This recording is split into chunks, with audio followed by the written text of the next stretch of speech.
retired years ago, but he focused his efforts on getting former player like Bruce Lefkowitz in, Matt Bernstein in, and now tonight it's very exciting that it's his turn to be honored here. I've known Mr. San Marco since the early 2000s when I was working as a newspaper reporter covering Edgemont football, and I learned a lot about him, many more in the years to come, and the impact that he had. Section 1 athletics, when he took over as an AD in 1988, as our folks over there, Mr. Todd Santa Barbara, who's now the executive director, will tell you, it's not what it is today. It's not as big, it's not as organized, there was no state tournament, and Mr. San Marco was part of a small group of ADs that authored the foundation of what Section 1 is today. He helped organize it all. And that was his impact outside of Edgemont. Then you talk about him and what he means inside of his own community. Athlete, student, coach, administrator, and most of all, a leader. For Jim, it was Edgemont basically from kindergarten until retirement, which is an incredible feat. And all you really could do right now is make a very strong case that of all the towns in Westchester County, Jim San Marco means more to his community in Edgemont than anybody else has ever done in their own community. Yeah. Right? We tell you the story of Mr. Jim San Marco. Uh-oh.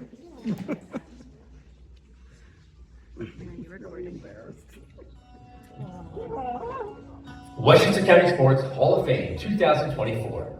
Jim San Marco, Edgemont.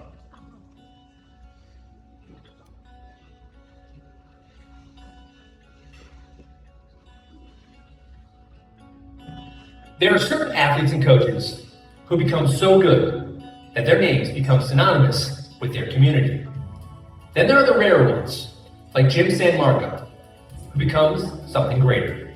San Marco didn't just excel in 3 sports as an athlete at Edgemont High School, and he didn't just win games over his over 30 years as a coach after school in various sports.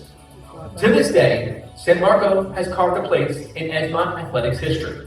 Jim San Marco is Edgemont athletics. It's as simple as that. When anyone thinks of Edgemont, the first name to pop into their head, if you know him, is Jim San Marco. San Marco was one of those athletes who was just good at everything.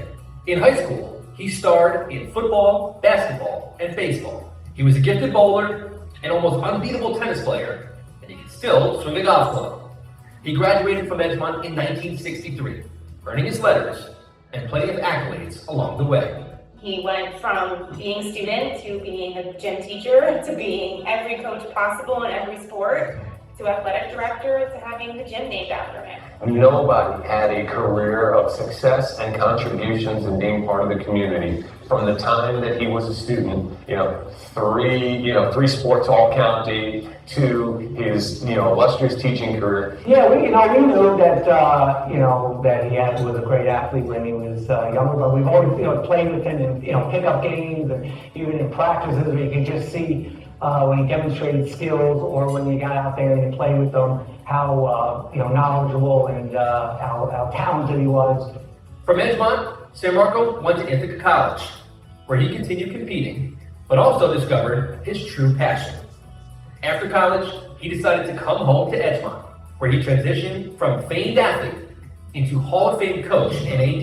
And then at a very young age, next thing you know, he's back in Edgemont, and he loved to teach and coach. That's another thing too. His family had a successful construction business, but that wasn't for him. He coached football at first, but then he founded the Edgemont soccer program and discovered a sport that he'd never played growing up.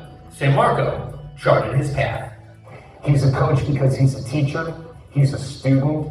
He learned soccer. Think about when he started the Edgemont soccer program in 1973 or 74. Soccer wasn't a thing here, and he was a stud All-American basketball, football, baseball guy. But he took the time to learn. He ended up writing a book on coaching soccer. I personally, like a lot of kids, played football through 8th grade. Now Coach San Marco becomes a soccer coach, and I wasn't, really going anywhere with my football career, nor was the Edgemont High School program at that time. And Coach comes up to me and others too, and basically convinces us to play soccer. We may not have been the most athletic team, especially up front, but fundamentally so sound. San Marco won 4 Section 1 soccer championships and 211 games. Quality of Coach San Marco is he is able to, he's like the Midas touch of anything that relates to sports. He's able to, take a sport and break it down just as if it was, his favorite sport. I know in soccer, it was not a sport that he played. It's tremendous that he's able to take a sport like that and become a student of the game. In the early 1980s, Edgemont was developing a core of elite basketball talent, led by Westchester County Sports Hall of Famer Bruce Lefkowitz. They needed a coach to guide it. San Marco took the job, and he led what is known to this day as the pinnacle of Edgemont basketball history. He took over that program and took us to the next level, and he instilled a discipline and a sense of humility and, just the right way of doing things. Perhaps his greatest coaching feats was on the tennis courts, where he won over 200 matches between the girls and boys programs, including a 95-match win streak on the boys' side. They won the league championship in all 19 of his seasons. As the school's athletic director beginning in 1988, he guided the school's transformation of facilities, while he oversaw what's known as the greatest small school football dynasty in history, a state title three-peat. Upon retiring, San Marco left a legacy at Edgemont worthy of generational recognitions. Some people can learn to coach a sport. San Marco was simply born to be a coach. He changed my life. He was one of the best coaches I've ever had. I think having the gym at the high school named after him is really a sentiment to who he is and how influential he really is to the Edgemont community, but it spreads past that. It spreads to all the schools in the community, to the section, to the state. You taught me so much and so many lessons that continue to pay dividends for me even to this day. You win or you learn, and I've done a lot of learning throughout my life. Most importantly, you taught me it's not just what you do, it's how you do it. You set a very high bar in terms of conducting yourself with integrity, and I'm constantly striving to come close to the example you've set. When you think of Coach San Marco, you don't just think of the sports. You think of the relationship, you think of the things you learned. You learned about life skills as much as we learned, how to be a good foul shooter or whatever.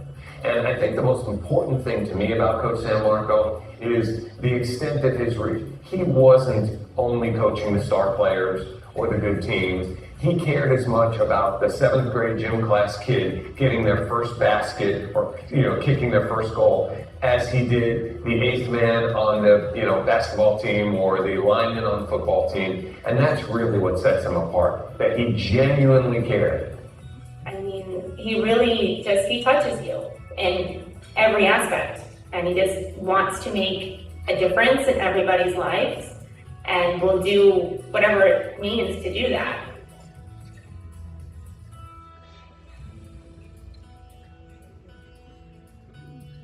A great athlete, a great coach, a great administrator, an honest wow, a great guy.